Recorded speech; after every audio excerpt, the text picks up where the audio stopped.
Hello dear friends, कैसे हैं आप लोग। आई होप आप अच्छे होंगे। तो हमने एक राजस्थान आर्ट एंड कल्चर के अंदर एक सीरीज शुरू की है किलों को लेकर, दुर्ग लेकर। सबसे पहला वीडियो हमने दुर्ग पर बनाया, जैसलमेर दुर्ग के ऊपर। आज एक नया किला, एक दुर्ग, नया फोर्ट लेकर हम आपके सामने आए हैं। आपको ये जानकारी अच्छी लग रही होगी तो आप comment and share and subscribe जरूर करें। आज एक नए किले के बारे में हम बात करने वाले हैं। तो आज एक नया किला मैं आपके सामने लेकर आया हूँ, एक नया दुर्ग के बारे में जानकारी लेकर आया हूँ, जिसका नाम है जयगढ़ दुर्ग। कौन सा दुर्ग? जयगढ़ दुर्ग। तो ये जयगढ़ दुर्ग कहाँ पर स्थित है, सबसे पहले हमें ये मालूम होना चाहिए। ये दुर्ग अपने जयपुर के अंदर स्थित है। ये दुर्ग कहाँ पर स्थित है? जयपुर के अंदर स्थित है। ये दुर्ग जयपुर के अंदर स्थित है, जिसका नाम क्या है? जयगढ़ दुर्ग। तो सबसे पहले हम देखते हैं इसका जो निर्माण है वो निर्माण कब हुआ। इसका निर्माण कब हुआ वो सबसे पहले देखते हैं। इसका जो निर्माण है वो 16वीं शताब्दी के अंदर हुआ था।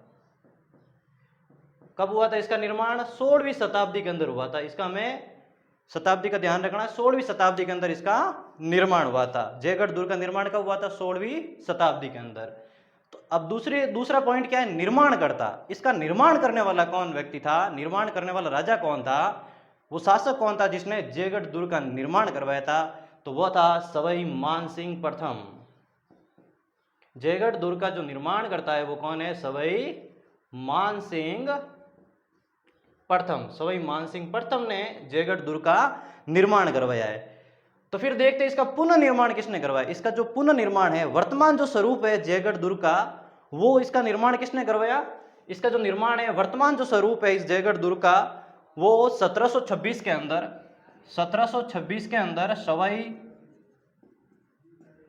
जय सिंह ने करवाया है। इसका जो वर्तमान स्वरूप है जयगढ़ दुर्ग का, वर्तमान स्वरूप है वो सवाई जय सिंह ने दिया है। ये चीज हमें ध्यान होनी चाहिए। तो हमें याद रखना है इसका जो निर्माण है सवाई मानसिंह प्रथम ने, इसका काम है वो सवाई मानसिंह ने शुरू करवाया था। इसका जो पुनर्निर्माण है वो 1726 के अंदर सवाई जय सिंह ने करवाया था। फिर देखते हैं इसके जो उपनाम क्या है, इस दुर्ग को किस नाम से जानते हैं, इसके क्या क्या उपनाम है उनको देखते हैं। तो इसको चिलक का टीला भी कहते हैं, इसको संकट मोचक भी कहते हैं, ये आमेर की संकटकालीन राजधानी भी रही है। तो इसके 3-4 उपनाम है, उनको हम देखते हैं। तो इसके जो उपनाम है वो सबसे पहले देखते हैं। इसको कहते हैं संकट मोचक। क्या कहते हैं इसको?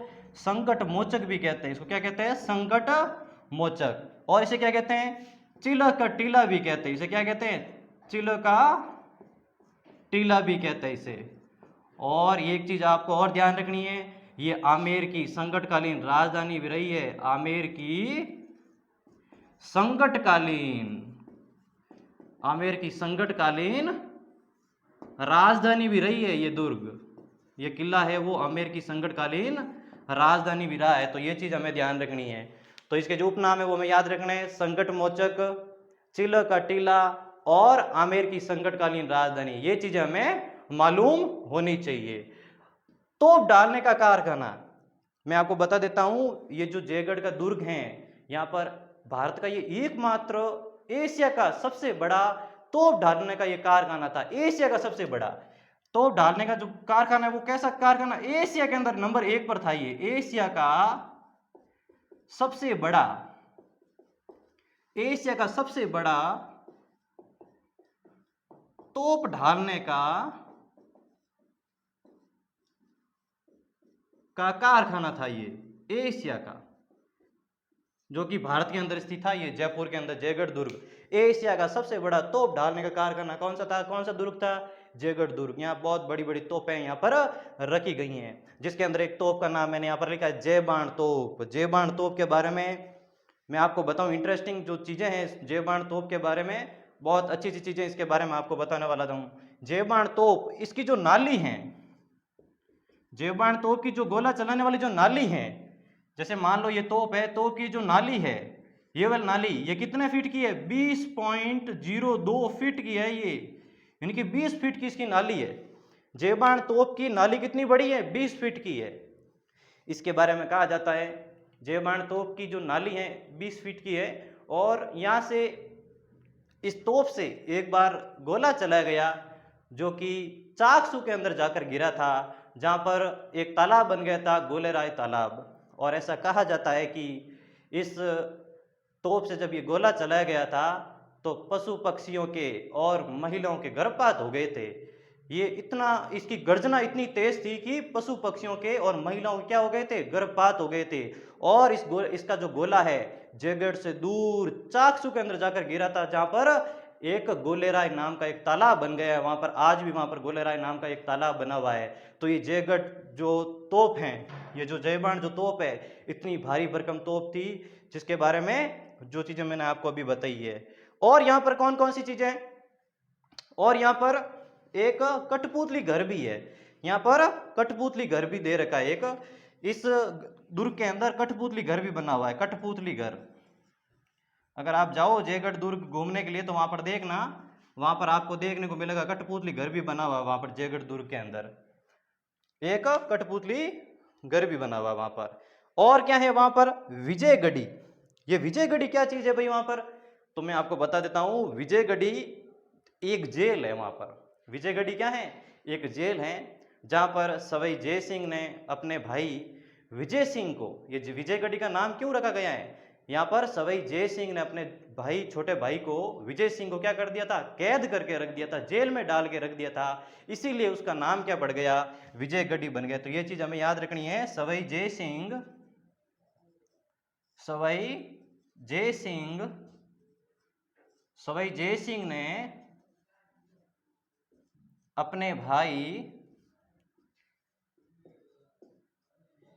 विजय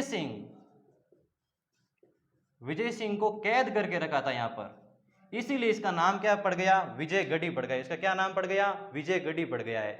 और मैं आपको इसके बारे में बताना चाहूँ तो ये जो जयगढ़ दुर्ग है, ऐसा माना जाता है कि यहाँ पर एशिया का क्या पूरी दुनिया का सबसे बड़ा खजाना यहाँ पर छुपाया हुआ था। यहाँ पर बहुत ज़्यादा खजाना मिला है और खजाना छुपाया गया था। तो मैं आपको खजाने के बारे में बताऊँ, यहाँ पर इस खजाने के बारे में बहुत सारे लोगों ने इसके ऊपर आक्रमण किए। ये खजाना यहाँ पर इतना तहखानों के अंदर छुपाता हुआ, किसी को इसके तहखाने किसी को नहीं मिले, लेकिन एक महिला को इस खजाने के बारे में जानकारी मिलती है, वो थी इंदिरा गांधी। जब देश के अंदर आपातकाल लगा हुआ था तो इंदिरा गांधी ने इसका भरपूर फायदा उठाया और इसने ये जो तहखाने हैं, इसके तहखाने खोलने का निर्णय ले लिया और इस जयगढ़ को पूरे छावनी के अंदर तब्दील कर दिया। पूरी फोर्स वहाँ पर लगा दी गई और कई महीनों तक यहाँ पर खुदाई हुई और इसके तहखाने ढूंढे गए, लेकिन जो सरकारी आंकड़े वो बताते हैं कि यहाँ पर कोई भी खजाना नहीं मिला। लेकिन ऐसा कहा जाता है कि वहाँ के जो लोकल लोग हैं वो बताते हैं कि वहाँ पर 2 दिन तक जयपुर दिल्ली हाईवे हैं वो जाम करके रखा गया था। 2 दिन तक जयपुर और दिल्ली हाईवे हैं उसको बंद करके रखा गया था। बड़े बड़े जो ट्रक हैं वो वहाँ से गुजरे थे। ये लोग बताते हैं, वहाँ के लोकल लोग बताते हैं। भगवान जाने इसमें कितनी सच्चाई है, लेकिन ये जयगढ़ दुर्ग के अंदर जो खजाने हैं वो खजाने के चर्चे इतिहास के अंदर थे, इतिहास की किताबों के अंदर मिलते हैं। उसको ही पढ़कर, उसकी जानकारी को पता करके ही इंदिरा गांधी ने इसका फ़ायदा उठाया और उसके ऊपर फोर्स लगाई और वहाँ पर खुदाई करवाई। तो सरकारी आंकड़े ये बताते हैं कि वहाँ पर कोई खजाना नहीं मिला, लेकिन वहाँ के जो लोकल लोग हैं वो बोलते हैं कि वहाँ पर उस रास्ते को बंद करके रखा गया था। तो ये जो जयगढ़ दुर्ग के बारे में जो जानकारी है मैं आपके सामने लेकर आया हूँ। आपको ये जानकारी कैसी लग रही है? जो ये मैं आपके सामने छोटे छोटे जो जानकारी मैं आपके लिए फैक्ट लेकर आ रहा हूँ जीके से संबंधित।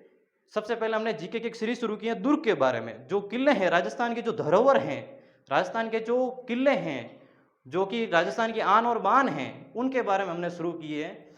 सबसे पहले हमने जैसलमेर दुर्ग के बारे में जानकारी प्राप्त की है। उसके बाद हम आज लेकर आए हैं जयगढ़ दुर्ग के बारे में। जयगढ़ दुर्ग कहाँ पर स्थित है? दूसरा किला हम पढ़ रहे हैं आज, जयगढ़ दुर्ग। जयगढ़ दुर्ग कहाँ पर स्थित है? जयपुर के अंदर। एक बार इसको जल्दी से हम रिवीजन कर लेते हैं। इसका निर्माण किसने करवाया? निर्माण कब हुआ? 16वीं शताब्दी के अंदर। इसका निर्माण कब हुआ था? 16वीं शताब्दी के अंदर हुआ था। निर्माणकर्ता कौन है इसका? सवाई मानसिंह फर्स्ट। इसका जो वर्तमान स्वरूप है, आज जो ये जो किला हम देख रहे हैं, इसका निर्माण किसने करवाया? वर्तमान स्वरूप किसने दिया?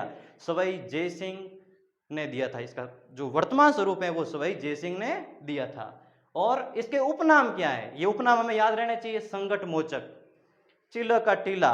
और ये सबसे इंपॉर्टेंट है, एग्जाम के अंदर बहुत बार पूछा गया, आमेर की संकटकालीन राजधानी किसे कहते हैं? तो जयगढ़ दुर्ग है वो आमेर की संकटकालीन राजधानी रही थी। जब भी इसके ऊपर, जब भी आमेर के ऊपर संकट आता था तो लोग यहाँ पर जो राजा है, शासक है, वो क्या करते थे, यहाँ पर आकर शरण लेते थे। इसलिए आमेर की संकटकालीन राजधानी बना हुआ था जयगढ़ का दुर्ग। इतना विशाल दुर्ग था ये कि यहाँ पर कोई परिंदा भी पर नहीं मार सकता था, इतना मजबूत किला था ये। और क्या ध्यान रखना है, तोप डालने का कारखाना, ये सबसे बड़ा चीज, ये सबसे बड़ा क्वेश्चन है आपके एग्जाम के अंदर बहुत बार पूछा गया है कि एशिया का सबसे बड़ा तोप डालने का कारखाना कहां पर स्थित है, तो वो है जयगढ़ दुर्ग के अंदर, जो कि जयपुर के अंदर स्थित है आज भी वर्तमान के अंदर। आप जब भी घूमने जाओ तो इस जगह को जरूर देखने जाना, जब भी जयपुर जाओ तो इस जगह को जरूर देखना। ये जो इतिहास की जो चीजें हैं, जो हमारे धरोहर है, उसको हम जाकर जब तक नहीं देखेंगे, आंखों से नहीं देखेंगे, भ्रमण नहीं करेंगे, वहां जाकर विजिट नहीं करेंगे, तब तक हमें चीजें समझ में नहीं आएगी। हम केवल किताबों से कुछ भी ज्ञान प्राप्त नहीं कर सकते। और क्या चीजें इसकी, जय बाण तोप, मैंने अभी आपको बताई है, जय बाण तोप की जो नाली है वो 20.02 फीट की है, 20 फीट लंबी इसकी नाली है। और मैंने आपको बताया एक बार इससे एक गोला चला गया तो चाकसू के अंदर जाकर एक गोला गिरा, जहां पर एक गोलेराय नाम का बहुत बड़ा तालाब बन गया था, ठीक है ना। तो ये चीज भी हमें ध्यान रखनी है। कठपुतली घर, इस दुर्ग के अंदर क्या है, कठपुतली घर भी बना हुआ है, कठपुतली घर भी बना हुआ है। और क्या यहाँ पर विजयगढ़ी है, तो कोई पूछ ले आपको विजयगढ़ी कहाँ पर स्थित है, तो विजयगढ़ी कहाँ पर स्थित है, जयपुर के अंदर जयगढ़ दुर्ग के अंदर स्थित है। तो कोई पूछ ले आपको जयगढ़ी क्या है, विजयगढ़ी क्या है, तो आपको ध्यान रखना विजयगढ़ी एक जेल खाना है, एक जेल है, कैद खाना है। तो विजयगढ़ी का विजयगढ़ी नाम क्यों पड़ा, तो सवाई जय सिंह ने अपने छोटे भाई को विजय सिंह को कैद करके रखा था, इसलिए उसका नाम क्या पड़ गया, विजयगढ़ी बन गया। और खजाने के बारे में मैंने आपको बताया है, ऐसा माना जाता है कि वहां पर बहुत ज्यादा खजाना है, और आपातकाल के दौरान इंदिरा गांधी ने यहाँ पर खुदाई करवाई थी, लेकिन सरकारी आंकड़ों के मुताबिक यहाँ पर कुछ भी चीजें नहीं मिली। तो ये आपको किले के बारे में, जयगढ़ दुर्ग के बारे में जानकारी कैसी लगी, कमेंट करके जरूर बताएं। Thank you.